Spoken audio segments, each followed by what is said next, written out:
In this video, I'm going to walk you through the materials prep for Lesson 10 of Unit 7.1 from Open SciEd. Now, this is a prep that needs to be done the day before. It is an electrolysis apparatus setup. You want to practice this. Make sure you have the apparatus going, it's working, and then you will also need to collect some extra hydrogen and oxygen in the test tubes after running the apparatus. So if you don't have enough time before school, you're going to want to run it the day before and collect your gases and put a cork in it so that you can save it for the following day for your flammability tests. I would assume that you're going to need at least 2 hydrogens and 2 oxygen test tubes per class, so you can do it more than once. Kids are going to love it, and it's really fast, so you might as well have it to be able to do it twice. Also, make sure you practice. And so have a couple extra test tubes the day before that you use for practice. It's nothing scary, but it will have a pop when you do the flammability test with the hydrogen. And so you want to just make sure you know what that feels like. Okay, so the apparatus looks like this. There is a video and a document to help set it up. So you can see that this is the document for setting up the electrolysis apparatus. It lists all the materials. They're also listed up above on this document. But basically, you have these batteries. And if you want it to go fast, you want to connect more than one 9-volt battery together. And all you do is you stack them and you kind of snap those tops of those 9 volts together so that the electricity is going to run through all 3. And then you're going to have your alligator clips, and you're going to connect to one of the open, I'm not sure what you call that on the battery, but the little clips, little circle marks on the 9-volt, the connectors that usually pop into they like snap onto the holders. You're going to put an alligator clip onto one and then a different alligator clip on the other. You can see there's 2 different colors here.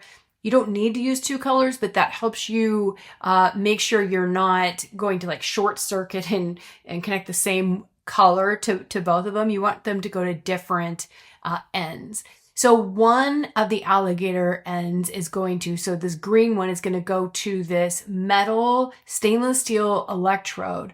Now it's basically just a piece of wire, stainless steel, that's bent. So part of it, the end of it is going into this test tube. So when the little bubbles come off, it's going to fill that test tube, and it's going to gradually fill it up, starting from the top. And as it gets more, it's going to push the water out and more gas is going to go in there. This is obviously the setup, but there is a video. Let's see. Oh, the video is inside this setup. So let me open it up for you. Okay, so here is the video for setting up. Very, very good video. Watch it. It's going to also kind of show you how to put the cork on it, take it off so that it's filled with salt water in the test tube to start with. There's all these pictures to walk you through how much of the salt you're going to put into the water solution. Anyways, it's pretty straightforward.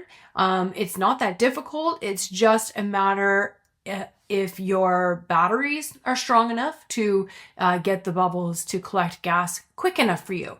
It will not be quick enough to collect the gas in class and then do the flammability test. It can take a while. Okay, so that's basically, it's a demonstration. So you just need to set it up, make sure it works, be ready to collect some gas before kids come in. And then you will need, this comes from lesson 5. It is that handout, the common gases. If students already have it in their notebook, just make sure you know to reference it. They need to open it up towards the end of the lesson.